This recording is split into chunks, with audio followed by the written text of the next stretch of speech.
The Walking Dead is one of the most beloved zombie franchises in history. It's also one of the most scientifically broken. From corpses that ignore thermodynamics to skulls that change durability between scenes, this show asks you to swallow more bad science than any zombie media ever made. So today, we're breaking down everything it gets wrong, starting with the one law of physics you literally cannot argue with, the energy conservation problem. Before we talk about anything else, we need to talk about the single biggest cheat The Walking Dead asks you to accept. It's not the virus. It's not the brainstem rule. It's the first law of thermodynamics, which states that energy cannot be created or destroyed, only transformed. A living human body at rest burns between 1,400 and 1,800 calories per day just to keep the lights on. That's not walking or groaning at people through a chain link fence. That's lying completely still and breathing. Walkers don't eat in any meaningful way. They have no heartbeat, no circulation, no metabolism. Zero. And yet they roam the Georgia countryside for years, moving continuously without a single calorie of usable fuel. That's like watching a car drive cross-country with no engine and nobody in the writer's room mentioning it. Here's where it gets worse. Decomposing tissue produces exactly zero ATP, the molecule every muscle fiber needs to contract. Without ATP, muscles don't work, period. A real corpse enters rigor mortis within 2 to 6 hours of death, and over the following days, the proteins degrade permanently. Your muscle tissue loses all contractility and never gets it back. A walker shouldn't be stumbling around after 3 years. It shouldn't be moving after 3 days. Now, fans love to invoke the magical escape hatch. The virus rewrites biology. Sure, maybe it does. But the show never once states that walkers have an alternative energy source or any functioning metabolism. It's not explained. It's not even hinted at. It's just ignored entirely, which is a pretty bold move when the thing you're ignoring is the most fundamental law of physics in the universe. But if you think a total violation of thermodynamics is bad, wait until you see what happens when you apply actual decomposition science to these things. Accelerated tissue decomposition. So the body has no energy source, no ATP, no metabolism, nothing keeping the lights on. Cool, but let's say we ignore all of that. Let's give the virus a free pass and pretend walkers can somehow keep moving. The next question is simple. What's happening to the body itself? And the answer is nothing good. A human corpse in a temperate climate enters active decay within 3 to 5 days. That's not a rough estimate. That's extensively documented through empirical cadaver studies. Almost immediately after death, anaerobic bacteria start producing carbon dioxide, methane, and hydrogen sulfide. The body bloats. By day 4 to 7, skin begins sloughing off in sheets. In moist conditions, adipose hair, basically grave wax, forms within about 1 to 3 months. And full skeletonization? In warm, exposed conditions, that can happen in as little as a few months, but more commonly takes 6 months to over a year, depending on environment. Let me say that again. A human body, odds left exposed in favorable conditions, can be reduced to bones in well under a year. Now here's where the show picks its own worst possible setting. The Walking Dead is primarily filmed in Georgia. Georgia summers regularly push past 95 degrees with brutal humidity. Heat and moisture are the two biggest accelerators of decomposition. Insect activity goes through the roof. Bacterial growth explodes. Those conditions can dramatically compress the decomposition timeline compared to cooler, drier climates. So a body left out in a Georgia summer is breaking down at a punishing rate. But the show depicts walkers remaining recognizably human for months, years. By season 3, we're roughly 7 to 8 months into the apocalypse, and walkers are still shambling around with intact muscle tissue and functional limbs. In a Georgia summer, where a walker shown relatively intact at that point is already pushing credibility hard, and it only gets worse from there. Some fans point to the walker rot scenes as evidence that the show acknowledges decomposition. And sure, the makeup gets progressively gnarlier, but the show still portrays functional walkers years into undeath by the later seasons. Years. The skeleton timeline is measured in months, but decomposition is only half the problem, because even before a walker skeletonizes, it's losing something else entirely. Something it literally cannot function without. Dried out. Here's what kills me about The Walking Dead. The makeup and effects team did their job too well, and in doing so, they accidentally proved their own show wrong. Human bodies are roughly 60% water. That's not a fun fact. That's the foundation of literally everything your body does. Every joint, every tendon, every muscle fiber depends on that hydration to function. And when you die, that water doesn't stick around to pay respects. A cadaver in dry conditions loses moisture steadily through evaporation and tissue breakdown, and the rate depends on temperature, humidity, and exposure. But the direction is always the same, down. After a few weeks in warm, dry conditions, you're looking at skin that's shriveled, cracked, and pulling away from the tissue underneath. Joints become stiff, ligaments lose their elasticity, tendons turn into something with the flexibility of dried leather, and dried leather, for those keeping score, does not bend. This is where the show walks face first into its own contradiction. Look at the walkers from season 5 onward. Oh, paper-thin skin, sunken eyes, that mummified beef jerky aesthetic the effects department nailed so perfectly. These things look like they've been sitting in a Georgia sun dehydrator for months, because they have. The show's own timeline tells us some of these walkers have been shambling around for years at this point, but then one of them reaches out and grabs someone by the arm with a full grip. Another one is walking normally, knees bending, ankles flexing, jaw chomping down on some poor guy's shoulder. The tendons required to do any of that would have snapped like dry pasta the moment they tried. You cannot have a visibly mummified corpse performing normal motor functions. That's not a nitpick. That's a mechanical impossibility. Fans have tried to patch this one by claiming the virus somehow maintains cellular hydration. Yeah, which is a creative theory, but zero mechanism for it is ever proposed on screen. And more importantly, the walkers don't look hydrated. They look like exactly what they are, dried out corpses. The visual evidence the show presents directly contradicts the movement the show depicts. The effects team made walkers look realistically desiccated, and the writers just hoped nobody would connect the dots. But if the water loss problem sounds bad, wait until you hear what happens to the muscles and ligaments themselves, because that's somehow worse. Muscle and ligament, structural failure. Next time you watch The Walking Dead, pay attention to the walkers' hands. Specifically, the ones with forearms that look like beef jerky left in the sun for a month. Those walkers grab people. They grip arms, pull survivors through fences, and hold on tight enough to take a bite. And every single time, it's completely impossible. Here's why. Your ability to close your hand and grip something depends on a group of muscles called the flexor digitorum. These muscles run along your forearm, connect to tendons that thread through your wrist, and pull your fingers closed like cables operating a puppet. No cables, no puppet. It's that simple. And those cables start rotting almost immediately after death. Collagen, the primary structural protein holding your tendons together, begins degrading within 24 to 48 hours post-mortem. Your body's own enzymes start breaking down muscle proteins almost immediately through autolysis. By day 7, tensile strength has dropped significantly. By day 21, structural integrity is severely compromised. Tendons lose the majority of their mechanical strength within weeks. So when the show puts a walker on screen with exposed bones, half the forearm musculature visibly gone, and then has that walker grab Rick's wrist hard enough to hold him in place, what you're looking at is a hand with zero functional grip mechanism. The flexor digitorum muscles are either rotted away or disconnected from the tendons that operate the fingers. Even if some tissue remained, there's no nervous system sending the signal to contract. It's like trying to start a car with no engine, no battery, and no key. And then there's the climbing. Walkers scale chain link fences in multiple seasons. Climbing requires tendons bearing your full body weight under tension. Tendons that have undergone weeks of enzymatic degradation would snap the moment a walker tried to pull itself up. That's not speculation. That's just what happens to connective tissue after weeks of decomposition without biological maintenance. Some fans argue the virus compensates by somehow increasing walker strength, which is a fun theory, except it directly contradicts the show's own portrayal of walkers as slow, weak, and clumsy. You can't have it both ways. Either the virus makes them strong, in which case they shouldn't stumble around like drunk toddlers, or they're genuinely degraded, in which case they shouldn't be able to grip a doorknob. But if you think structural failure is a problem, wait until you hear about the show's understanding of what a brainstem actually does. The brainstem survival myth. Aim for the head. It's the one rule every Walking Dead fan knows by heart. Destroy the brain, kill the walker. Simple, clean, universal. Except it's complete nonsense from a neurobiological standpoint, and the show can't even follow its own rule consistently. Here's the thing. The show treats the brain like a light switch. Poke it, the lights go off. But the brain isn't one thing. It's a collection of wildly different structures that do wildly different jobs, and destroying one doesn't automatically shut down the others. Let's break it down. The brainstem controls autonomic functions,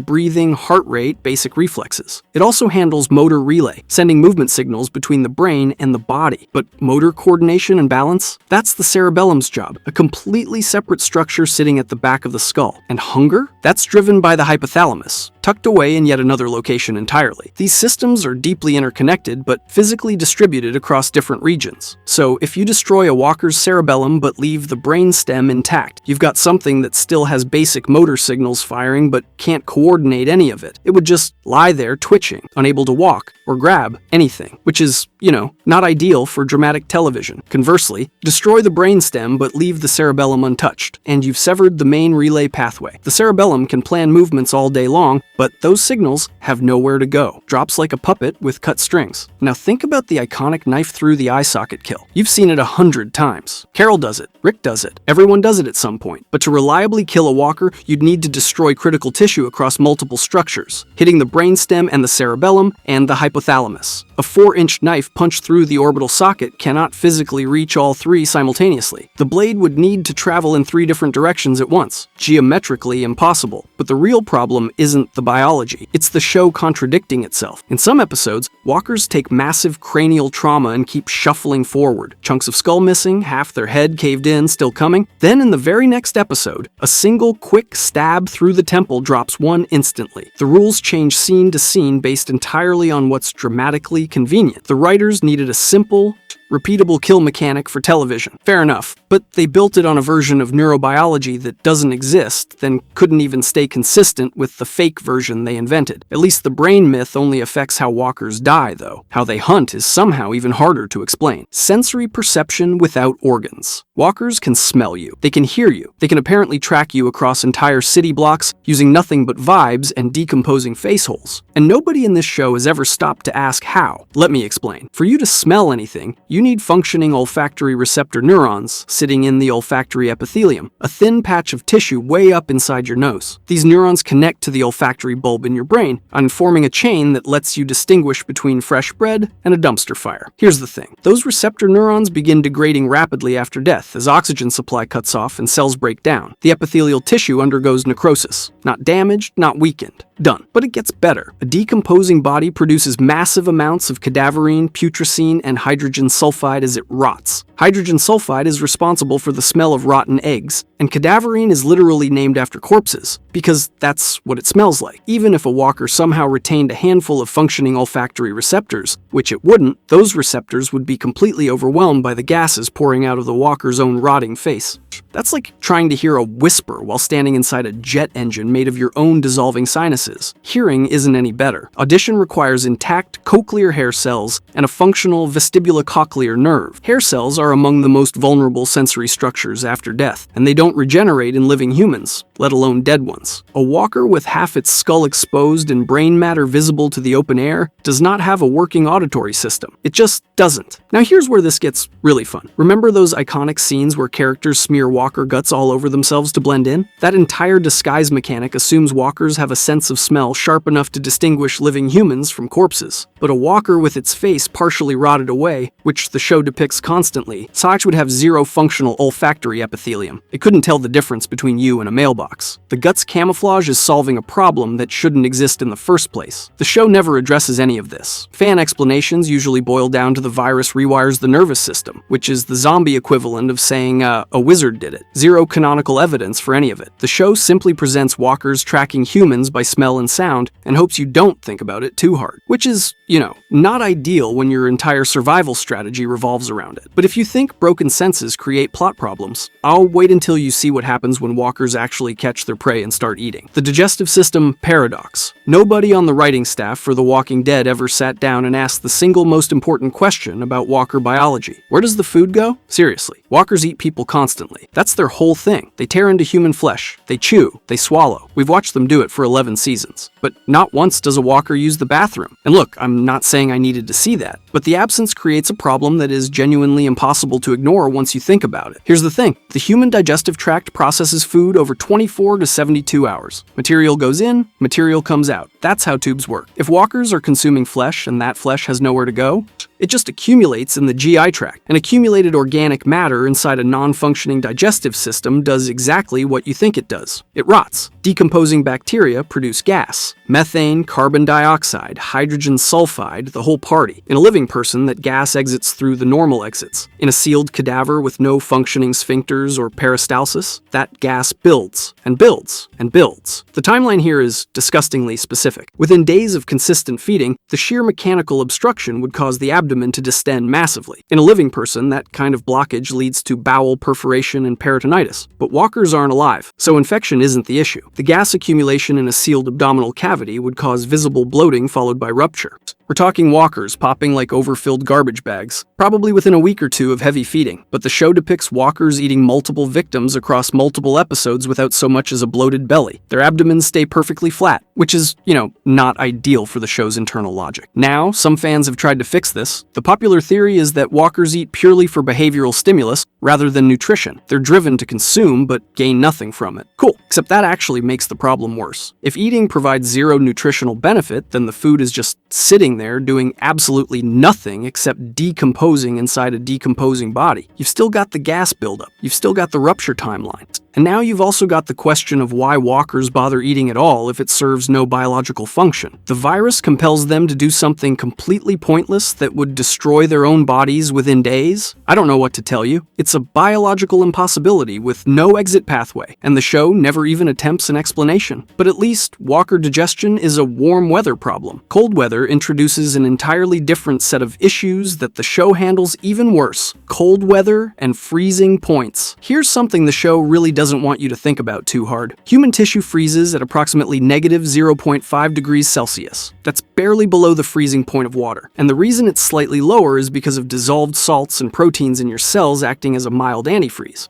Mild being the key word there. In Season 5, the episode Them depicts walkers struggling through a brutal Virginia winter after the group has left Georgia behind. And this isn't some fictional weather event the writers invented for dramatic effect. Real Virginia winters can easily drop well below freezing, and temperatures of negative 15 degrees Celsius aren't unheard of during severe cold snaps. At those temperatures, every drop of moisture in a walker's body would crystallize within hours. Here's the thing. When water freezes inside a cell, it doesn't just sit there politely waiting to thaw. Ice crystals form, and those crystals are sharp. They puncture cell membranes from the inside out, shredding the very structures that keep tissue functional. This is irreversible damage, not pause damage, not sleeping damage. The cells are dead. Well, deader than they already were, which is saying something. But the show depicts frozen walkers thawing out and just getting back to work like they took a power nap, walking around, grabbing people, doing their whole thing. The freeze-thaw cycle is the scientific kill shot here, and I don't think the writers understood that. Thawing doesn't reverse the destruction. It actually makes it worse. As ice melts, the ruptured membranes leak their contents into surrounding tissue, creating a cascade of cellular mush. Every single cell that froze is now permanently non-functional. You'd have better luck reanimating a bag of frozen peas. And the show can't even stay consistent with its own made-up rules about this. Some scenes show frozen walkers as completely immobilized, treated like statues that pose zero threat. And other scenes show walkers recovering full mobility after thawing, shambling around like nothing happened. So which is it? Does freezing stop them or just pause them? The show seems to flip a coin each time the temperature drops. A walker frozen solid at negative 15 degrees for even a few hours would experience total cellular crystallization. Every muscle fiber, every connective tissue strand, every nerve pathway, all of it reduced to brittle, shattered garbage. You could snap a frozen walker's arm off like a breadstick, but instead we get walkers waking up from their ice nap ready for another season of somehow being a threat. But if you think the show's relationship with temperature is inconsistent, wait until you see how it handles infection timelines. The bite infection speed. Here's something that should bother you way more than it does. In Season 1, Jim gets bitten by a walker and he's basically done within a couple of days. Fever, sweating, delirium, and the group ultimately leaves him on the side of the road to die on his own terms. It's slow, it's agonizing, and it establishes the rules. A bite is a death sentence, and the clock is ticking the moment teeth break skin. Cool. The show then proceeds to completely ignore its own rules. Throughout the series, bite victims die at wildly inconsistent rates. Some hang on for what feels like ages, others deteriorate in hours. That's not a minor inconsistency. That's a massive variability window that the show never once addresses. Nobody in the group says,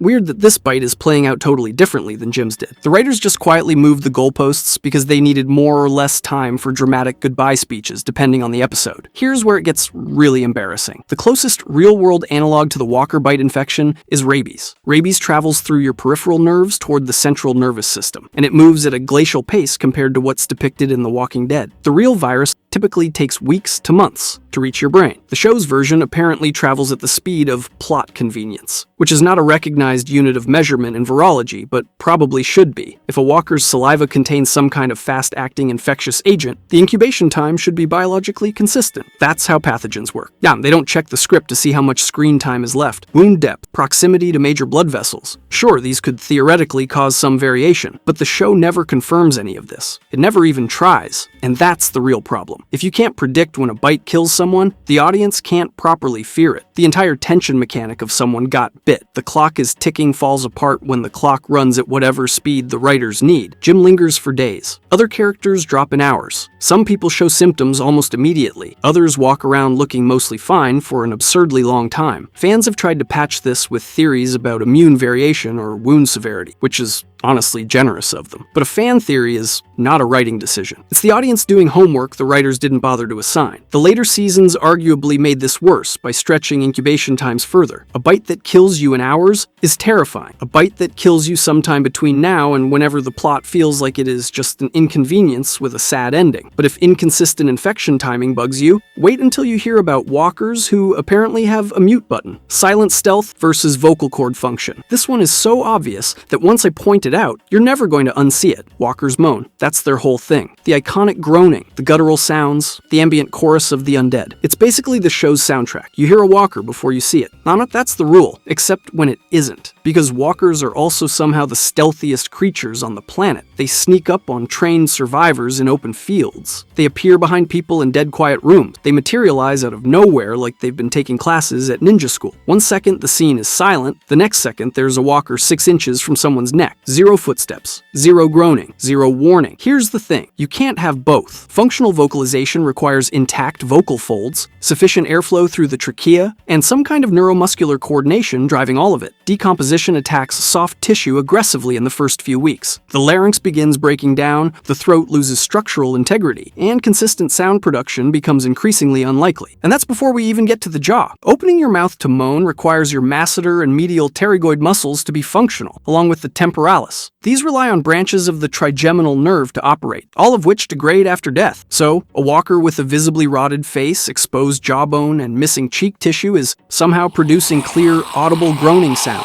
I don't know what to tell you, but the real issue isn't that walkers make noise. It's that they make noise selectively. The show literally toggles walkers' sound on and off depending on what the scene needs. Need ambient threat while the group walks through a forest? Walkers moan in the distance. Need a jump scare? Walker is suddenly a silent predator that crossed 30 feet of dry leaves without a sound. While dead tissue cannot selectively produce vocalization. Either the decomposed larynx generates sound, or it doesn't. There's no biological dimmer switch. Some fans have theorized that older, more decomposed walkers lose their ability to vocalize while fresher walkers retain it, which is actually reasonable. The problem is, the show never confirms this and actively contradicts it constantly. You'll see a walker that looks like it's been dead for 6 months, groaning like it's auditioning for a horror movie, and then a relatively fresh walker sneaks up on someone without a whisper. It's narrative convenience, pure and simple. The walkers do whatever the script needs them to do in that moment, which is, not ideal for a show that wants you to take its threat mechanics seriously. But if you think inconsistent sound design is bad, and wait until you see what happens when the show tries to decide how strong walker skulls actually are. Bone density and skull fragility. This one targets the single most iconic action in the entire show, the thing you've watched thousands of times. A survivor swings a weapon at a walker's head, and the skull cracks open like a melon, or doesn't, depending on what the scene needs. Here's the thing, a fresh human skull is genuinely tough. We're talking roughly 500 to 700 pounds of static force to fracture one, or around 70 to 80 foot-pounds of impact energy with a focused strike. Your skull evolved to protect the most important organ in your body, and it does that job extremely well. Cracking one open with a hand tool requires commitment, force, and usually multiple strikes. This is why blunt force trauma deaths in the real world often involve repeated blows, not single clean hits. But once decomposition kicks in, structural integrity drops significantly. The calvaria, which is the roof of the skull, gradually loses mineral density and collagen integrity as it breaks down. The rate depends on environmental conditions like temperature, moisture, and insect activity. So there's no neat universal timeline, but the direction is always the same. Collagen degrades. The bone becomes porous, brittle, and structurally compromised. After months of decomposition in favor favorable conditions, a weathered skull can fracture with dramatically less force than a fresh one. A significantly decomposed skull can potentially be fractured with the kind of force a solid punch generates. So look at the walkers the show presents. Missing chunks of calvaria, exposed bone, faces half rotted away. These are skulls that have been decomposing for months, sometimes years. A walker that looks like that should have a skull you could rupture with your bare fist. Rick doesn't need a machete. He needs a firm slap and some follow-through, but that's not what happens. Survivors regularly struggle to breach walker skulls with crowbars, hatchets, and sharpened metal tools. Characters strain and put their full body weight behind strikes that should be absolute overkill against bone with the structural integrity of a wet cracker. And then, 5 minutes later, a different walker's skull pops like a grape because someone poked it with a screwdriver. The show literally cannot decide whether walker skulls are reinforced concrete or tissue paper, and it changes the answer based entirely on what the scene requires. Need tension? Impenetrable fortress? Need a badass kill montage? Balsa wood. Same decomposition level, same visual presentation, completely different physics. Nobody notices because the show trained us to accept it. But what's the biological mechanism for some walkers being tougher? There isn't one. A skull that looks like Swiss cheese doesn't get to be selectively durable based on dramatic convenience. Decomposition doesn't care about your narrative arc, but if inconsistent skull physics bother you, wait until you hear how the show handles walkers that are supposed to be fundamentally different from each other. The variant logic contradiction. So after everything we've covered, you'd think the show would at least follow its own rules, the ones it made up. The ones it spent 11 seasons drilling into your head. Destroy the brain, walker dies. Decomposition is visible and progressive. Sensory organs decay. Biology still exists, even in a zombie apocalypse. Turns out, no.